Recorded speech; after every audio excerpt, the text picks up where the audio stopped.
Tonight on the MTN News, jurors decide whether a Carbon County deputy should face charges in a crash that left 2 motorcyclists dead.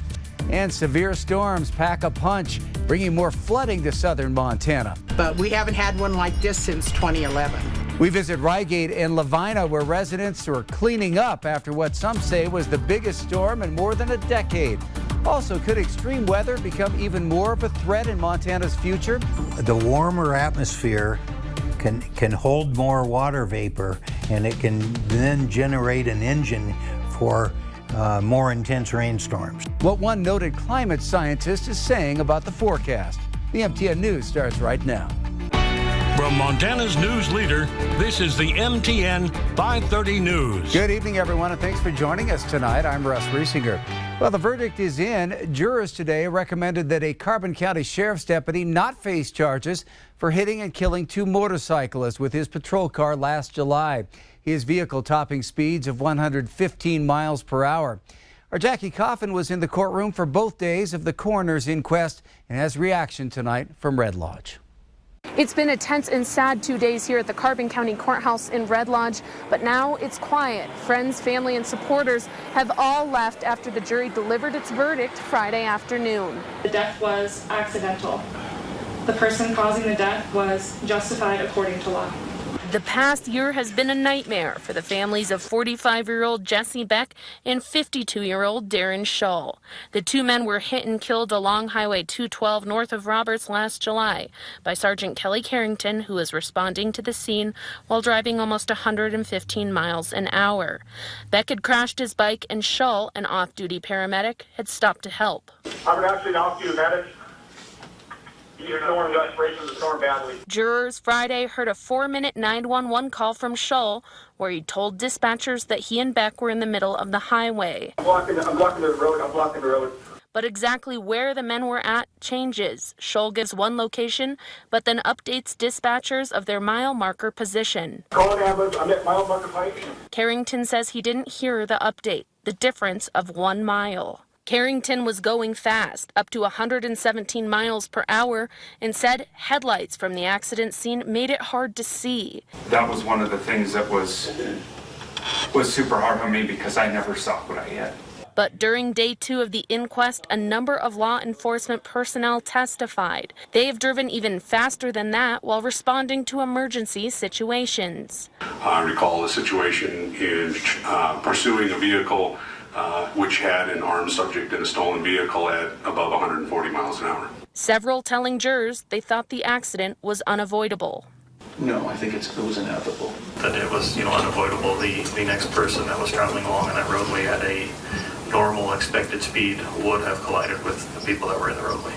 Ultimately, the jury of 7 agreed, saying the deaths were accidental and Carrington's actions justified. The person causing the death was justified according to law.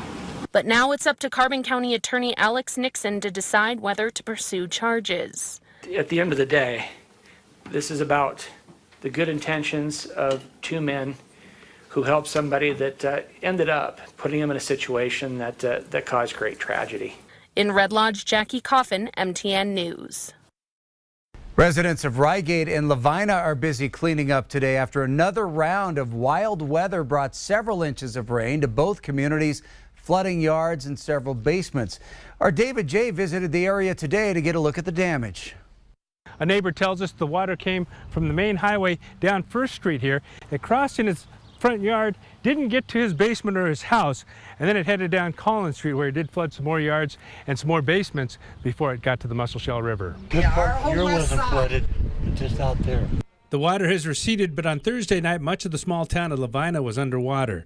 The Tinker family was one of many dealing with too much water in the front yard, and while it didn't seep into the home, it did cause some expensive damage. It took out our well, which is just right out our back door. Yeah, we're going to have to get a backhoe in, and we'll probably end up bringing it above ground because it's in ground now. The water turned part of the family's yard into a pond, and it was a scene repeated from one home to the next throughout the neighborhood. The ground just couldn't handle. I mean, you can see, last night we felt like we were Noah's Ark. I mean, we were totally surrounded. Doppler radar indicated 3 to nearly 4 inches of rainfall near Lavina Thursday night. So it's no surprise basements and yards were flooded. The Tinkers say this is the worst flooding Lavina has seen since 2011, 13 years ago. Pretty substantial. We had a lot of damage to our bridges. We had to fix those. We had FEMA come in. Golden Valley Sheriff's Deputy Catherine Ford says crews, which included the sheriff, worked until 5:30 in the morning pumping the water out of the yards. The best of my understanding, the sheriff's had about an hour of sleep in the last 48 hours, and he stayed out all night getting people's houses empty of water and getting the streets clear. The deputy says the water flowed down the highway and crews diverted some of the water when it hit Lavina. At the intersection of Railway and that highway coming through town, Highway 3, trying to pump the water and divert it out of people's houses. Ford is also the county's deputy DES coordinator and says there was also some flooding in Rygate. But as is the case in most small towns like Rygate and Lavina, neighbors help neighbors, rallying around one another to mitigate the damage. By them pumping the water out, it didn't make it here, thank God. In Lavina, David J., MTN News.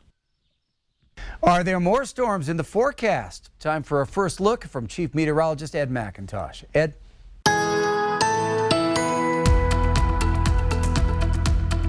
You know, it seems like every evening we just get on and show you where is it most likely going to rain and flood. Tonight, that's anywhere from southeastern Montana, north central up into northwest Montana. Few areas already flood advisories into effect and a flood warning up here across areas of northern Montana.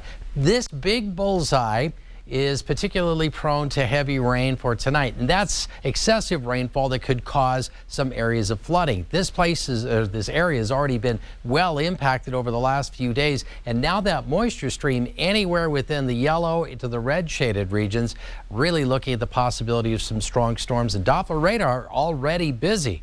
We're going to break down the forecast details for the weekend in a few minutes. The flooding that ravaged Montana at this time last year was called a 1 in 500 year event by the U.S. Geological Survey. All that heavy rain, of course, coming down and rapidly melting the mountain snow. And while we hopefully will never see anything like it again in our lifetimes, one noted climate scientist who I talked to this week says observable changes that have been happening in the weather will likely make severe flooding more of a threat in the future. A fair number of these trends are already pretty well established compared to 2007 when we wrote that report. Dr. Steve Running has been on the forefront of climate change research. That almost all that new heat being trapped is going into the ocean. He was one of the scientists responsible for a United Nations report on the connection between human activities and global warming that won the Nobel Peace Prize in 2007. We're going to have a landscape that just slowly gets drier, kind of Utah type drier. He believes Montana will become even more susceptible to drought and wildfires in the future, but also to floods as temperatures continue to warm. It's difficult to talk this through in a simple way, but the warmer atmosphere can hold more water vapor, and it can then generate an engine for more intense rainstorms. Out here in our semi-arid west aren't going to be very often, but when they come, there's already evidence they're going to be stronger. More intense rainfall and the consequent mess it makes, like we saw last year. The mess that we saw last year, some of the worst flooding ever in Montana, happened when heavy rain fell on snowpack. And that's something Running believes could become more of a problem as rain falls at times that used to just bring snow. Oh, that's a real important point for us here in Montana. Is the worst situation, as we know, is rain on snow. And that causes the worst flooding of all. And as these temperatures are warming up, we're having thaws in the middle of the winter, and thaws and rain on a snowpack is going to happen more often. A risk we could see more of with a changing climate. And join us Monday, June 12th at 6 p.m. immediately following the MTN 530 news for our 1-hour special, Troubled Waters, The Battled Back. We'll be taking an in-depth look at what the past year has been like as communities have worked to rebuild roads, homes, and bridges damaged and destroyed by the floods. Again, that's this coming Monday at 6 o'clock right here on Q2. The Montana legislature overturned a second Governor Greg Gianforte veto this week. Now Senate Bill 4 is officially law. It requires the state to begin transferring patients out of the Montana State Hospital if their primary diagnosis is Alzheimer's disease, dementia, or traumatic brain injury. The health department must find them new community placement by 2025. The state must also share reports of allegations of abuse and neglect inside the state hospital with Disability Rights Montana, the organization responsible for protecting and advocating for Montanans with disabilities. The governor vetoed the bill in part because he believes the 2025 deadline is unworkable. It's the season we've all been waiting for. Summer just around the corner. And to celebrate, we're kicking off a new weekly series here at Q2, exploring some of our region's best hikes. MTN's Jackie Coffin hits the trail and takes us to Makoshika State Park to explore a true wonder of Montana, not in the Beartooths, but in the Badlands. The mighty Makoshika. Montana's largest state park in Glendive has a dozen-plus hiking trails, and today I'm trying out one of the most popular, the Caprock Trail. A half-mile trail with ups, downs, washed-out creek bottoms, and some really cool rock formations. So our first hike in Makoshika is Caprock Trail. It's one of the most popular trails for visitors here, and I'm going to show you why. Check this out. This is why it's called Caprock Trail. Taking these stairs down, we're going to get to explore all of this. I ran into visitors from Virginia. There's a natural bridge. Part of the growing popularity of Montana's Badlands. So Makoshika has a lot of magic. It's one of those things you have to see to enjoy. You can't just see pictures. You have to come and see it for yourself, get his first-hand experience. Riley Bell, the recreation manager at Makoshika, says visitation has been steadily rising and the park has big plans this summer. Trivia nights, youth programs, campfire programs, paleo experiences, buzzer days. Busy time out here at Makoshika. Gearing up for a hike, I met Jeremy Rogers from Cleveland, Ohio. We actually are spraying at Williston, North Dakota. We're in the military, and we got off work early today and decided to come to Montana to go hiking. Very impressed. Very beautiful. Back on the Caprock Trail. Okay, this is a spot I was really eager to get to, and I'm just going to let you guys know it's really hot out here. So, the natural bridge. Oh, there it is. Look at this.